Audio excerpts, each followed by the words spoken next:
پھر اس کے بعد نبیوں سے جس کا درجہ کم ہوتا ہے اللہ رب العالمین اس کو پریشانی میں مبتلا کر دیتا ہے، فل امثل، اور اس کے بعد ان سے بھی درجہ جس کا کم ہوتا ہے تو اللہ اس کو بھی پریشانی میں مبتلا کر دیتا ہے۔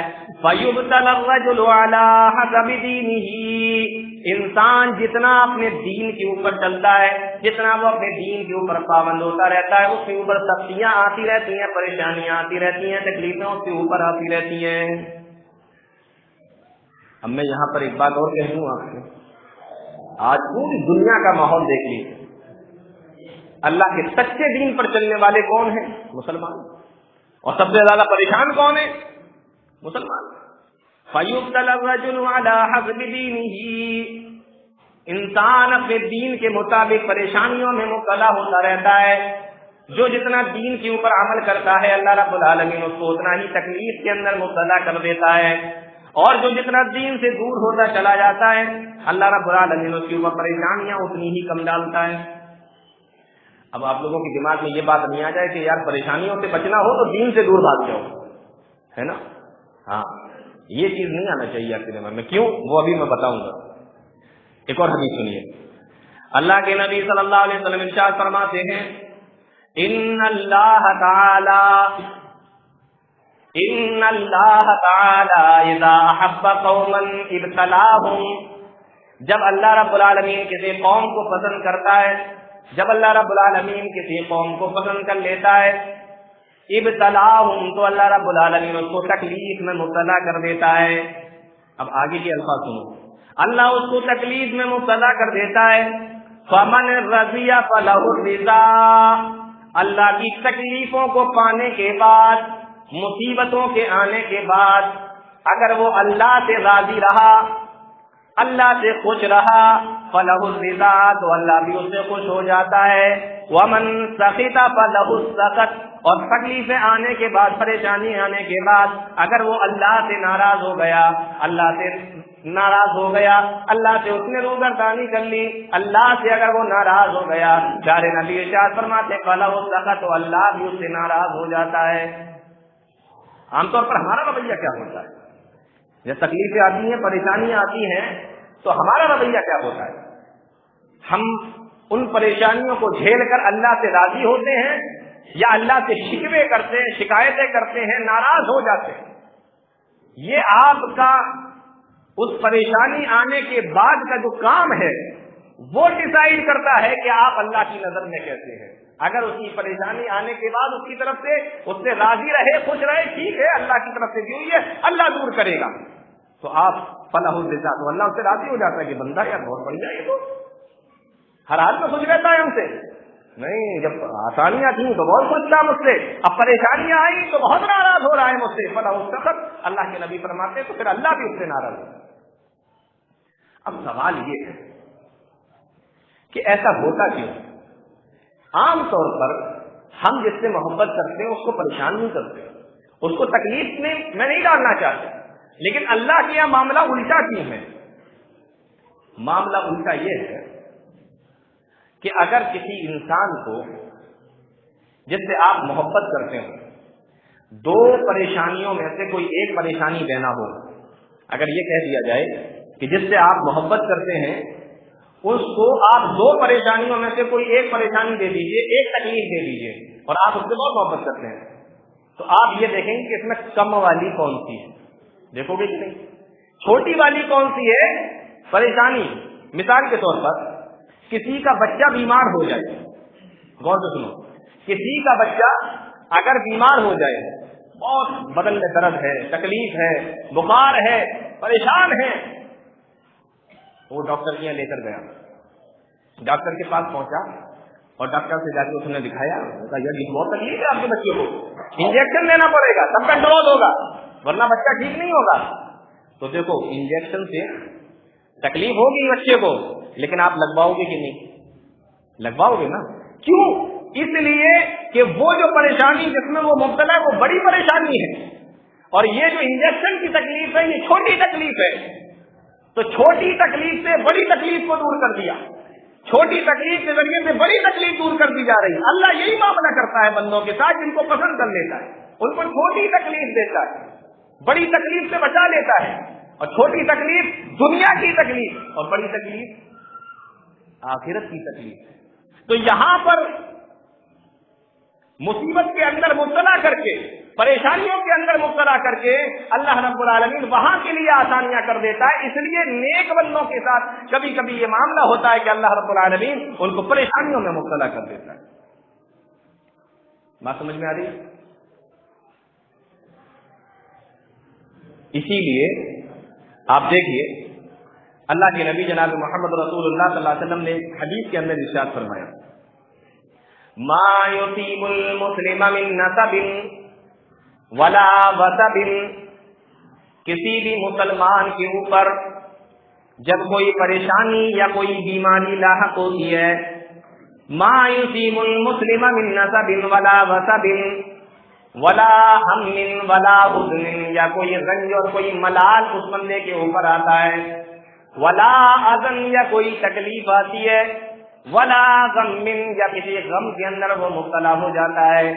اللہ کے نبی صلی اللہ علیہ وسلم ارشاد فرماتے ہیں، حتی الشوکۃ یشاقھا، یہاں تک کہ اگر اس کے پیر کے اندر کوئی کانٹا بھی چبھ جاتا ہے، الا کفر اللہ بہا من خطایاہ، اللہ کے نبی صلی اللہ علیہ وسلم ارشاد فرماتے ہیں کہ اللہ رب العالمین اس کانٹے کے چبھنے کی وجہ سے بھی اس کی پریشانیوں کو، اس کے گناہوں کو اور اس کی مصیبتوں کو دور کر دیتا ہے.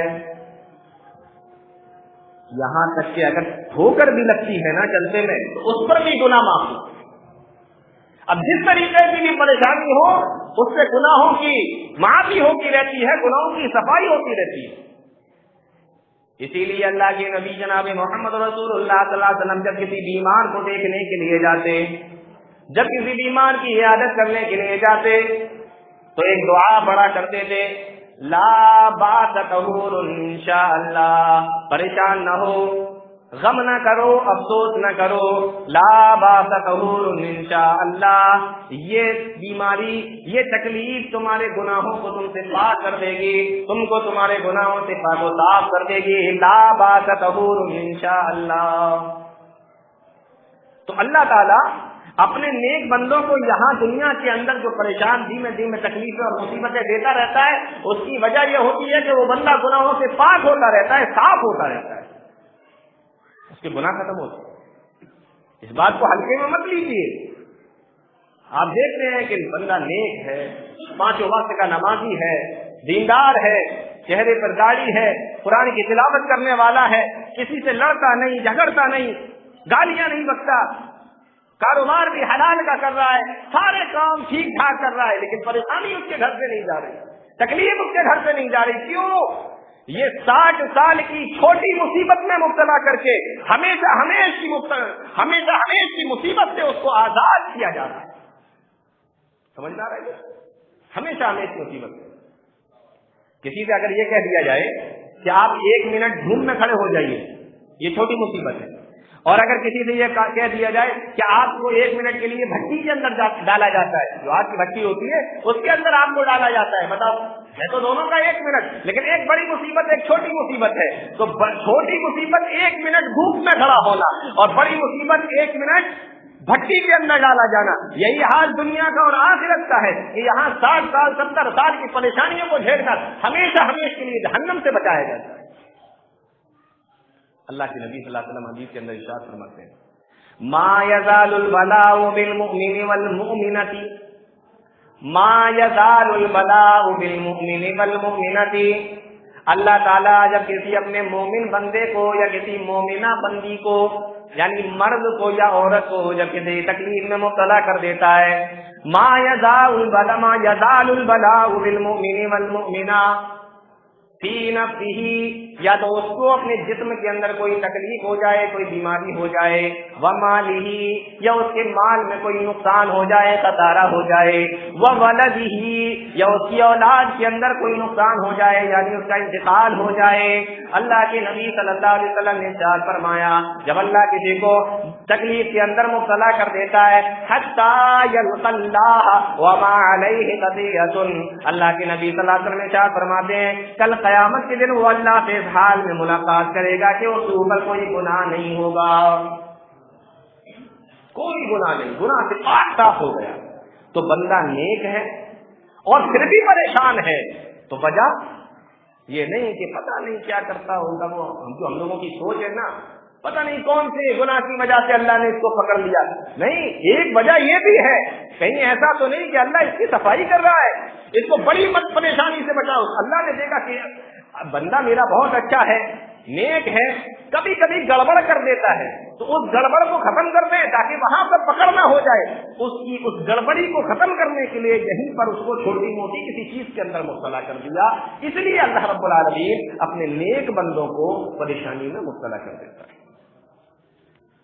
اور جب بندہ پریشان ہوتا ہے اور نیک بھی ہوتا ہے تو جانتے ہیں وہ اللہ سے اور قریب ہو جاتا ہے، اور قریب ہو جاتا ہے. ارے جو نیک نہیں ہوتا وہ بھی قریب ہو جاتا ہے. جب تک مزے تھے، نہ مسجد کا دروازہ پتا تھا، نہ اذانوں کا وقت پتا تھا، اور جیسے ہی مصیبت آئی تو لگے پہلی صف میں آ کر بیٹھے ہیں، یہ ہاتھ اٹھایا اور گر گرا رہے. ہوتا ہے بولو ایسا کہ نہیں ہوتا؟ اور پھر اللہ نے خوشحالی دے دی، پھر اللہ رب العالمین نے کچھ دے دیا تو پھر وہی نمازیں چھوٹ رہی، بزی ہو گئے تھے، کام سے چلے گئے تھے، کام ہے ذرا جلدی وغیرہ وغیرہ. تو جب انسان پریشان ہوتا ہے تو اللہ کے سامنے جاتا ہے اور اللہ کے سامنے روتا ہے، اللہ کے سامنے گڑ گڑاتا ہے، اور اللہ کو اپنے اس بندے کا یہ گڑ گڑانا پھر پسند آ جاتا ہے. ایک تو وہ نیک ہے، مصیبت دیکھ کر پریشانیاں دور ہو رہی ہیں، اس کے گناہ دور ہو رہے ہیں، اور دوسرا پھر وہ آ کے اور اللہ کے قریب ہوتا چلا جا رہا ہے. تو پھر اب یہ دوبارہ سے اللہ کی نظر میں اور شہیدہ بن گیا. کیوں؟ اس لیے کہ یہ اللہ کے اور قریب جا رہا ہے. اللہ کے سامنے بیٹھا ہے، ہاتھ پھیلائے ہوا ہے، دعا کر رہا ہے، لا ملجا ولا منجا منک الا الیک. اے اللہ کوئی پناہ گاہ نہیں ہے، کوئی ٹھکانہ نہیں ہے، لا منجا ولا منجا منک الا الیک، لیکن تیرے در کے علاوہ نہ تو کوئی پناہ گاہ ہے، نہ کوئی ٹھکانہ ہے، نہ کوئی مصیبتوں کو اور پریشانیوں کو دور کرنے والا ہے. اللہ کے نبی صلی اللہ علیہ وسلم ارشاد فرماتے ہیں، اللہ رب العالمین اپنے اس بندے سے اتنا خوش ہوتا ہے، پیارے نبی نے ارشاد فرمایا، صحیح بخاری کی روایت ہے، ينزل ربنا تبارک و تعالی فی کل لیلۃ الى السماء الدنیا. اللہ رب العالمین ہر رات آسمانی دنیا پر آتا ہے. آسمانی دنیا جانتے ہیں؟ پہلے آسمان کو حدیثوں کے اندر آسمانی دنیا کہا جاتا ہے کیونکہ یہ دنیا سے دکھتا ہے. پہلا آسمان دنیا سے دکھتا ہے، اس لیے اس کو آسمانی دنیا کہا جاتا ہے حدیثوں کے اندر. اللہ رب العالمین 7ویں آسمان پر عرش ہے، اس عرش پر مستوی ہے. بہت سارے لوگ کہتے ہیں عرش پر بیٹھا ہے، بیٹھا نہیں، مستوی ہے. مستوی کا مطلب ہے کہ اس عرش پر ہے. وہ کیسے ہے مجھے نہیں پتا، بیٹھا ہے، لیٹا ہے، کھڑا ہے، نہیں پتا. بیٹھنے کا لفظ کہیں نہیں آیا قرآن و حدیث کے اندر، مستوی کا لفظ آیا. مستوی کا مطلب عرش پر ہے، کیسے ہے نہیں معلوم. وہ سمجھ میں آ رہا ہے کہ نہیں؟ ہاں، تو بہت سارے کہتے ہیں عرش پر بیٹھا ہے. بیٹھے کا کیا مطلب ہوتا ہے بھائی؟ تو عرش پر مستوی ہے، پہلا آسمان، جس کو آسمانی دنیا کہا جاتا ہے. اچھا، اللہ کے نبی صلی اللہ علیہ وسلم ارشاد فرماتے ہیں، ينزل ربنا تبارک و تعالی فی کل لیلۃ الی السماء الدنیا. اللہ رب العالمین ہر رات آسمانی دنیا پر آ جاتا ہے. عرش پر مستوی ہے، لیکن رات جب ہوتی ہے تو آسمانی دنیا پر آتا ہے، یعنی پہلے آسمان پر آ جاتا ہے. کب آتا ہے؟ حین یبقی ثلث اللیل الآخر، جب رات کا تیسرا حصہ چلتا ہے. ایک رات کے 3 حصے کر دو، اس میں سے 2 حصے پہلے والے نکال دو، تیسرا والا حصہ جو فجر کی اذان کے قریب ہوتا ہے 1-1.5 گھنٹہ پہلے سے اگر وہ وقت لگا لو تو یہ رات کا جو آخری حصہ بچتا ہے. اللہ کے نبی صلی اللہ علیہ وسلم ارشاد فرماتے ہیں، حین یبقی ثلث اللیل الآخر، جب رات کا آخری حصہ ہوتا ہے اللہ پہلے آسمان پر آ جاتا ہے. فیقول، اور اللہ وہاں سے آواز لگاتا ہے، من یدعونی فاستجیب لہ، کون ہے مجھے پکارنے والا، کون ہے مجھ سے دعائیں کرنے والا، کون ہے میرے سامنے اپنی جھولیوں کو پھیلانے والا، کون ہے مجھ سے دعاؤں کا مانگنے والا. فاستجیب لہ، آؤ میں تو ہوں ہی اس لیے تاکہ میں تمہاری دعاؤں کو قبول کر لوں، میں تمہاری دعاؤں کو سن لوں، میں تمہاری دعاؤں کو پورا کر دوں. باقی سارے ٹائم میں ہم کہتے ہیں اللہ سے، اللہ میری دعا قبول کر، اور وہ ٹائم ایسا ہوتا ہے کہ اللہ کہتا ہے میں قبول کر رہا ہوں، تو مانگ تو مجھ سے. اتنا بہترین ٹائم ہے وہ. لیکن افسوس کی بات تو یہ ہے شاید پورے محلے کے اندر چند لوگ ایسے نکل آئے کہ اس وقت اٹھ کر وہ نماز پڑھتے ہوں، تہجد پڑھتے ہوں اور اللہ رب العالمین سے دعائیں کرتے ہوں. سب کا ایک جیسا حال ہے. اس میں بھی شامل ہوں، آپ بھی شامل ہیں، کوئی الگ نہیں ہو. جو عوام کا حال ہے وہی علماء کا حال ہے. سب ایک جیسے. آنکھیں کھلتی ہیں 7 بج رہے ہیں، 8 بج رہے ہیں، 9 بج رہے ہیں، کبھی کبھار فجر میں بھی کھل رہی، لیکن کبھی یہ نصیب نہیں ہوا کہ چلو نماز پڑھ لی جائے. راتیں لمبی لمبی ہیں، 3 بجے آنکھ کھل گئی، 4 بجے آنکھ کھل گئی، باہر بیٹھے ہوئے باتیں کر رہے ہیں. آج رات میں آنکھ کھل گئی، پھر نیند ہی نہیں آئی، کروٹیں بدلتے رہے، نیند ہی نہیں آئی. اللہ کے بندو، اللہ کی بندیوں، اگر کبھی ایسے موقع پہ آنکھ کھل جائے، اس موقع کو غنیمت جانو، وضو بناؤ، مصلی بچھاؤ اور تہجد کی نماز پڑھو، اللہ رب العالمین سے دعائیں مانگو. اس وقت کو کام میں لاؤ، دعائیں مانگو اللہ سے. تو اللہ تعالیٰ کیا کہتا ہے؟ من یدعونی فاستجیب لہ، کون ہے مجھ سے مانگنے والا میں اس کی دعا کو سنوں. اور پھر اللہ رب العالمین فرماتا ہے من یسألنی فأعطیہ، کون ہے مجھ سے سوال کرنے والا میں اس کو دے دوں، مجھ سے جو وہ مانگ رہا ہے میں اس کو دے دوں. من یسألنی فأعطیہ، من یستغفرنی فأغفر لہ، اور کون ہے مجھ سے اپنے گناہوں کی مغفرت کرانے والا، کون ہے مجھ سے بخشش کی دعائیں کرنے والا، میں اس کو معاف کر دوں، اس کے گناہوں کو پاک صاف کر دوں اور اس کی مغفرت فرما دوں. کب تک؟ جب تک فجر کی اذان کا ٹائم نہیں ہوتا. فجر کی اذان کا ٹائم ہوا پھر وہ وقت ختم ہو جاتا ہے. اب یہاں پر میں ایک بات اور کہنا چاہوں گا، اس کو بھی غور سے سنو.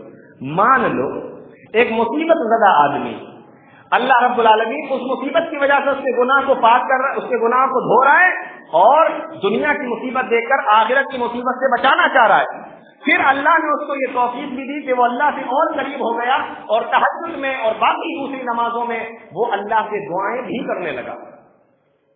لیکن کبھی کبھی وہ دیکھتا ہے کہ میری دعا قبول نہیں ہو رہی، میں کب سے دعا کر رہا ہوں، میں کب سے مانگ رہا ہوں، لیکن دعا قبول نہیں ہو رہی ہے. اس کے لیے ایک حدیث سنیے، ترمذی کی روایت. اللہ کے نبی صلی اللہ علیہ وسلم ارشاد فرماتے ہیں ما من مسلم یدعو بدعوۃ، کوئی بھی مسلمان جب اللہ سے دعا کرتا ہے لیس فیہا اثم ولا قطیعۃ رحم، لیکن اس گناہ کے اندر کوئی ناجائز چیز نہیں مانگتا یا اس گناہ کے اندر کوئی گناہ والی، اس دعا کے اندر کوئی گناہ والی چیز نہیں مانگتا. دعا کر رہا ہے لیکن گناہ والی، اب جان لی آپ دعا مانگ رہے ہو، کہہ رہے ہیں اللہ مجھے نبی بنا دے، تو یہ تھوڑی قبول ہوگی آپ کی دعا. جائز دعائیں مانگیے. آپ یہ دعا مانگنے لگے اللہ مجھے نبی بنا دے، رسول بنا دے، تو ہو جائے گی قبول؟ بتائیے. آپ ساری زندگی تہجد پڑھتے رہیے، دعا قبول نہیں ہوگی، کیونکہ آپ نے مانگی چیز ایسی ہے جس کے لیے آپ کے لیے نہیں ہے، وہ نوبت ختم ہو چکی. تو جائز دعا، جائز دعا مانگ رہا ہے. ما من مسلم یدعو بدعوۃ لیس فیہا اثم ولا قطیعۃ رحم. اب کیا ہوتا ہے؟ الا آتاہ اللہ بہا احدی ثلاث، اللہ رب العالمین جب اس کی دعا کو سنتا ہے تو 3 چیزوں میں سے کوئی ایک چیز اس کو عطا کر دیتا ہے. اما ان تعجل لہ دعوتہ، کبھی کبھی تو ایسا ہوتا ہے کہ اس نے جو مانگا ہے اللہ اس کو دے دیتا ہے. وَإِمَّا أَن يَدَّخِرَ لَهَا وَإِمَّا أَن يَدَّخِرَهَا لَهُ فِي الْآخِرَةِ، اور کبھی کبھی اللہ رب العالمین ایسا کرتا ہے کہ اس دعا کو ایسے ہی نام اعمال کے اندر رکھ دیا جاتا ہے اور آخرت کے لیے اس کو خزانہ بنا دیتا ہے، آخرت کے لیے اس کو اکٹھا کر دیتا ہے. 2 باتیں. پہلی چیز دے دیتا ہے. اللہ نے دیکھا اچھا مانگ رہا ہے چلو دے دو. کبھی کبھی اللہ تعالیٰ دیتا نہیں. کیوں نہیں دیتا؟ مثال کے طور پر کوئی چھوٹا سا بچہ آپ سے کہے کہ مجھے کار دلائیے، آپ کا چھوٹا سا بچہ آپ سے کہے کہ مجھے بائک دلائیے، گاڑی دلائیے، آپ کو معلوم ہے کہ ابھی میں اس کے کہنے سے دلوا تو دوں گا، میں اس کا باپ ہوں، طاقت رکھتا ہوں، دلا سکتا ہوں، لیکن یہ ٹھوک دے گا، ایکسیڈنٹ ہو جائے گا. تو اللہ کو معلوم ہے کہ یہ بندہ مجھ سے مانگ رہا ہے، یہ ہے اس لائق کہ نہیں، اپنی زندگی برباد نہ کر لے، آخرت برباد نہ کر لے، تو نہیں دیتا. کبھی کبھی دیکھتا ہے کہ ہاں ہے اس لائق، چلو دے دیا جائے تو دے دیتا ہے. وَإِمَّا أَن يَدَّخِرَهَا، جو نہیں دیتا اس کو ذخیرہ بنا دیتا ہے. اللہ رب العالمین اس کو آخرت کے لیے ذخیرہ بنا دیتا ہے۔ جب نامہ اعمال کے اندر نیکیاں کم پڑ جائیں گی تو وہی دعائیں اٹھا کر رکھ دی جائیں گی۔ جب بندہ دیکھے گا پروردگار یہ نیکیاں کہاں سے آئی، کہا یہ نیکیاں نہیں، تیری یہ وہ دعائیں جو میں نے قبول نہیں کی تھی اور تو مجھ سے لگاتار مانگتا تھا۔ بندہ ان نیکیوں کو دیکھے گا تو امید اور یہ کہے گا اے کاش دنیا کے اندر میری کوئی دعا قبول ہی نہ کی گئی ہوتی، ساری کی ساری مجھے یہیں پر ملتی۔ کتنا خطرناک دن ہے وہ، تو دو چیزیں، یا تو مل گئی یا خزانہ بنا دیا گیا۔ تیسری چیز اللہ کی نبی صلی اللہ علیہ وسلم فرماتے ہیں وَإِمَّا أَن يَصْرِفَ عَنْهُ مِنَ السُّوءِ مِثْلَهَا، یا اللہ رب العالمین دعا کرنے کی وجہ سے اس کے اوپر کوئی دوسری مصیبت آنے والی ہوتی ہے تو یہ دعا جا کے اس مصیبت کو روک لیتی ہے۔ تو یہ دعا کا معاملہ ہوتا ہے، مومن کبھی بھی فائدے سے خالی نہیں ہوتا۔ انسان کہہ رہا ہے یار ہماری تکلیفیں دور نہیں ہو رہی، آپ کی دور نہیں ہو رہی، تو آنے والی تھی اس سے آپ بچا لیے گئے، تو دعا کا 3 فائدہ۔ اب ایک آخری بات، نیک بندہ اس پر جب مصیبتیں آتی ہیں اللہ اس کو گناہوں سے پاک کرتا ہے، چھوٹی مصیبت دے کر بڑی مصیبت یعنی آخرت کے عذاب سے بچا لیتا ہے اور اس کو اپنا قریب کر لیتا ہے۔ اب لاسٹ کے بعد جو میں آپ کو بتا رہا ہوں، کبھی کبھی ہم دیکھتے ہیں کہ انسان دیندار بھی نہیں ہے، اللہ رب العالمین کا باغی ہے، گنہگار ہے، اور بڑے مزے کر رہا ہے۔ اس کا معاملہ کیا ہے؟ حدیث کے اندر اذا رأيت اللہ یؤتی العبد من الدنیا علی معاصیہ ما یحب، جب تم کسی ایسے بندے کو دیکھو جو اللہ کا نافرمان ہے لیکن بڑے مزے سے رہتا ہے، اللہ کا نافرمان ہے لیکن اسے کوئی تکلیف نہیں ہے، اللہ کے نبی صلی اللہ علیہ وسلم نے ارشاد فرمایا تو دل میں یہ خیال نہ کر لینا کہ اللہ رب العالمین کو یہ بندہ بڑا پسند ہے، اس وجہ سے اس کو اتنی نعمتیں مل رہی ہیں۔ پیارے نبی صلی اللہ علیہ وسلم نے ارشاد فرمایا انما هو استدراج، یہ اللہ رب العالمین کی طرف سے اس کو ڈھیل ملی ہوئی ہے، یہ اللہ نے اس کو ڈھیل دے رکھی ہے۔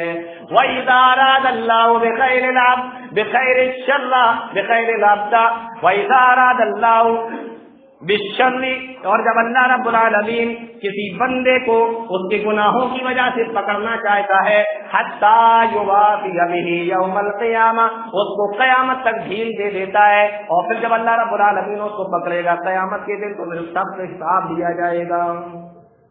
بات سمجھ میں آئی؟ دونوں سکے کے رخ سمجھ میں آ گئے؟ اب ایک مثال اور بات ختم۔ آپ نے پنجرا دیکھا ہے؟ پنجرے کے اندر ہم لوگ طوطا پالتے ہیں، اور پنجرا یہی قسم کا ہوتا ہے، اس کے اندر ہم لوگ کیا پکڑتے ہیں؟ چوہا پکڑتے ہیں، ٹھیک ہے نا؟ جس پنجرے کے اندر طوطا ہوتا ہے اس میں بھی کھانا رکھتے ہیں، اور جس پنجرے سے ہمیں چوہا پکڑنا ہوتا ہے، چوہیا پکڑنا ہوتی ہے، اس پنجرے کے اندر بھی کھانا رکھتے ہیں۔ دنیا کے اندر اگر کسی نیک آدمی کو پریشانی ہے اس کی مثال طوطے کی طرح ہے، جس کا پالنے والا خوشی سے اس کو کھانا کھلا رہا ہے، پنجرے میں ہے لیکن خوشی سے کھلا رہا ہے، جو بھی دے گا پھل دے گا، اناج دے گا، روٹی دے گا، پانی دے گا، خوشی سے دے گا۔ لیکن کھانا تو چوہے والے دل میں اس نے پنجرے میں بھی لگایا، لیکن اس کے لگانے کا اور رکھنے کا منشا کیا ہوتا ہے یہ آپ مجھے بتائیے کہ آؤ کھاؤ اور اس کے بعد دیکھو میں تمہاری کیا حالت کرتا ہوں۔ اور گھروں کے اندر جب وہ چوہے پکڑے جاتے ہیں چوہے دانی کے اندر اور اس پنجرے کے اندر، پھر بچے ان کی کیا حالت کرتے ہیں اور بڑے اس کی کیا حالت کرتے ہیں۔ یہی بالکل مثال ہے ان لوگوں کی طرح، ان لوگوں کی جو نیک آدمی ہیں اور پریشان ہیں، اور جو بہت بے دین ہیں، گمراہ ہیں، گنہگار ہیں اور بہت آرام سے رہنا، ان کی مثال طوطے کی اور چوہے کی ہے۔ تو بات سمجھ میں آئی؟ دنیا کے اندر اللہ رب العالمین کبھی کبھی اپنے نیک بندوں کو اس لیے پریشانی میں مبتلا کر دیتا ہے تاکہ یہ بندے جب ہمارے پاس میں آئیں تو پورے طریقے سے گناہوں سے پاک صاف ہو کر آئیں۔ اللہ تعالی ہم تمام لوگوں کو نیک عمل کی توفیق عطا فرمائے، قرآن حدیث کو سمجھنے کی، اس پر چلنے کی توفیق عطا فرمائے، آمین تقبل یا رب العالمین۔ اقول قولی ھذا استغفر اللہ لی ولکم ولسائر المسلمین فاستغفروہ انہ هو الغفور الرحیم۔